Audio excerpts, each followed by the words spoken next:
ओम शांति। आज की मुरली 15 मार्च 2025 की सभी मुख्य पॉइंट के साथ देखेंगे। आज की मुरली की हेडिंग। बाबा ने कहा, मीठे बच्चे अब वापस घर जाना है, इसलिए देह सहित देह के सब संबंधों को भूल एक बाप को याद करो।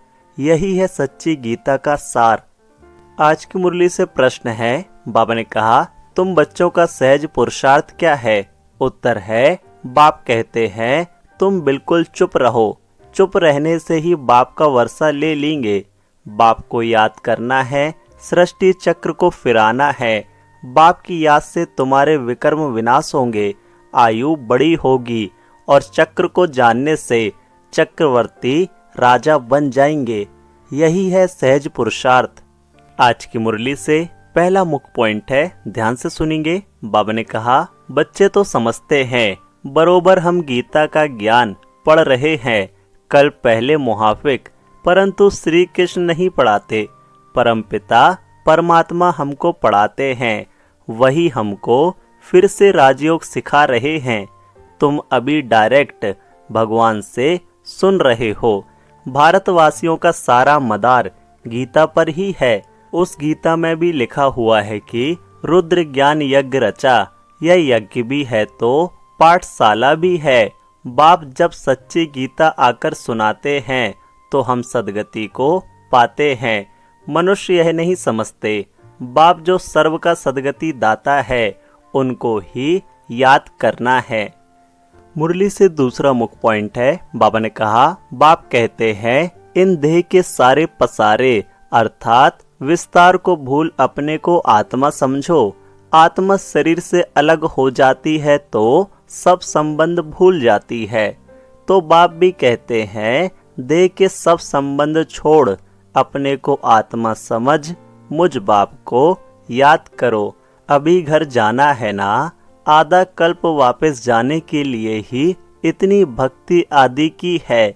सतयुग में तो कोई वापस जाने का पुरुषार्थ नहीं करते हैं। वहाँ तो सुख ही सुख है, गाते भी हैं, दुख में सिमरण सब करे, सुख में करे न कोई। परंतु सुख कब है, दुख कब है, यह नहीं समझते हैं।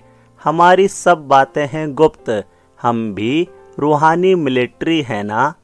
मुरली से तीसरा मुख्य पॉइंट। बाप ने तुम बच्चों को बहुत सहज पुरुषार्थ सिखाया है। सबसे सहज पुरुषार्थ है तुम बिल्कुल चुप रहो।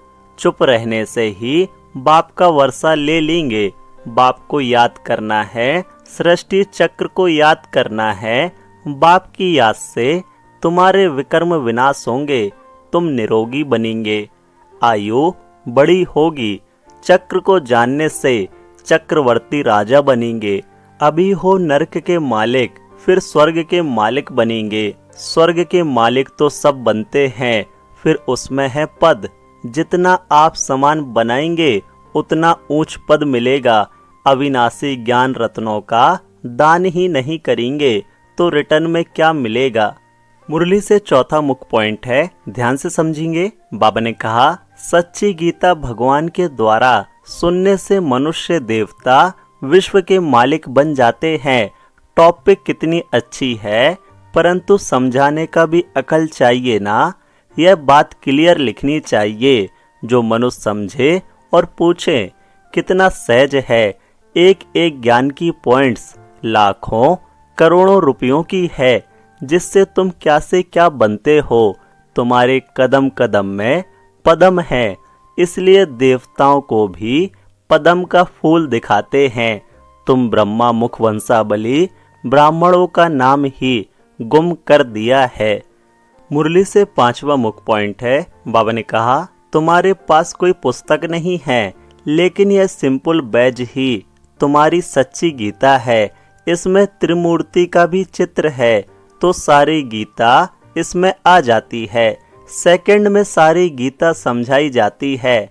इस बैज द्वारा तुम सेकंड में किसको भी समझा सकते हो। यह तुम्हारा बाप है, इनको याद करने से तुम्हारे पाप विनाश होंगे। ट्रेन में जाते चलते फिरते कोई भी मिले, तुम उनको अच्छी रीति समझाओ। कृष्णपुरी में तो सब जाना चाहते हैं ना। इस पढ़ाई से यह बन सकते हैं। पढ़ाई से राजाई स्थापन होती है और धर्म स्थापक कोई राजाई नहीं स्थापन करते। मुरली से छठा मुख्य पॉइंट है, बाबा ने कहा, तुम जानते हो हम राजयोग सीखते हैं भविष्य 21 जन्मों के लिए। कितनी अच्छी पढ़ाई है, सिर्फ रोज 1 घंटा पढ़ो बस। वह पढ़ाई तो 4-5 घंटे के लिए होती है, यह 1 घंटा भी बस है। सो भी सवेरे का टाइम ऐसा है जो सबको फ्री है। बाकी कोई बांधेली आदि हैं, सवेरे नहीं आ सकते हैं तो और टाइम रखे हैं। बैज लगा हुआ हो, कहाँ भी जाओ यह पैगाम देते जाओ। अखबारों में तो बैज डाल नहीं सकते हैं, एक तरफ का डाल सकेंगे। मनुष्य ऐसे तो समझ भी नहीं सकेंगे सिवाय समझाने। है बहुत सहज, यह धंधा तो कोई भी कर सकते हैं। मुरली से 7वां मुख्य पॉइंट है, मातेश्वरी जी के अनमोल महावाक्य, कर्म बंधन तोड़ने का पुरुषार्थ। मम्मा ने कहा, बहुत मनुष्य प्रश्न पूछते हैं कि हमें क्या करना है, कैसे अपना कर्म बंधन तोड़ें। अब हरेक की जन्म पत्री को तो बाप जानता है।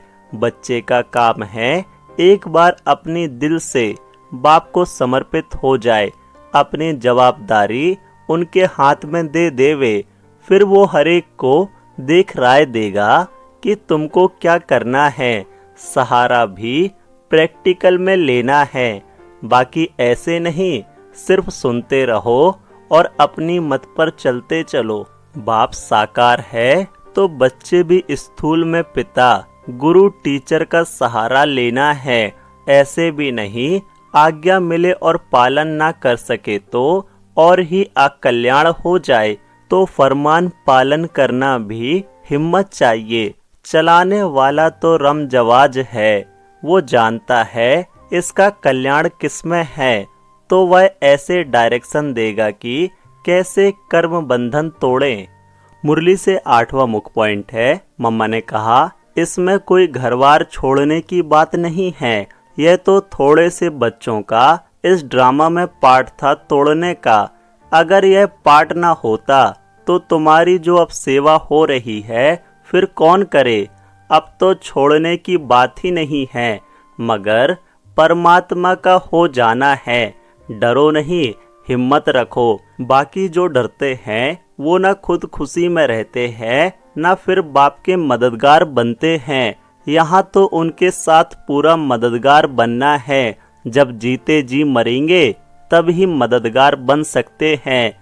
कहाँ भी अटक पड़ेंगे तो फिर वो मदद देकर पार करेगा।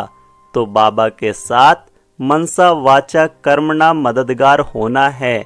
इसमें जरा भी मोह की रग होगी तो वो गिरा देगी। तो हिम्मत रखो, आगे बढ़ो। कहाँ हिम्मत में कमजोर होते हैं तो मूंझ पड़ते हैं। इसलिए अपनी बुद्धि को बिल्कुल पवित्र बनाना है। विकार का जरा भी अंश ना हो। मंजिल कोई दूर है क्या, मगर चढ़ाई थोड़ी टेढ़ी बाकी है। लेकिन समर्थ का सहारा लेंगे तो ना डर है ना थकावट है। अच्छा, ओम शांति। धारणा के लिए मुख्य सार है, पहला, यह एक एक अविनाशी ज्ञान का रत्न लाखों करोड़ों रुपयों का है। इन्हें दान कर कदम कदम पर पद्मों की कमाई जमा करनी है। आप समान बनाकर ऊंच पद पाना है। दूसरा है, विकर्मों से बचने के लिए देही अभिमानी रहने का पुरुषार्थ करना है। मनसा में कभी बुरे संकल्प आए तो उन्हें रोकना है। अच्छे संकल्प चलाने हैं। कर्म इंद्रियों से कभी उल्टा कर्म नहीं करना है। वरदान है, रूहानियत के प्रभाव द्वारा फरिश्तेपन का मेकअप करने वाले सर्व के स्नेही भव।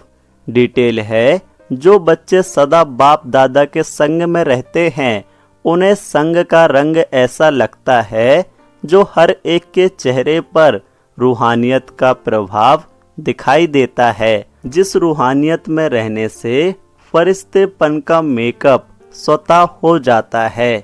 जैसे मेकअप करने के बाद कोई कैसा भी हो लेकिन बदल जाता है। मेकअप करने से सुंदर लगता है। यहाँ भी फरिश्तेपन के मेकअप से चमकने लगेंगे और यह रूहानी मेकअप सर्व का स्नेह ही बना देगा। आज की मुरली से स्लोगन है, ब्रह्मचर्य योग तथा दिव्य गुणों की धारणा ही वास्तविक पुरुषार्थ है। अब व्यक्ति सारे सत्यता और सभ्यता रूपी कल्चर को अपनाओ। बाबा ने कहा, आपका बोल और स्वरूप दोनों साथ साथ हो।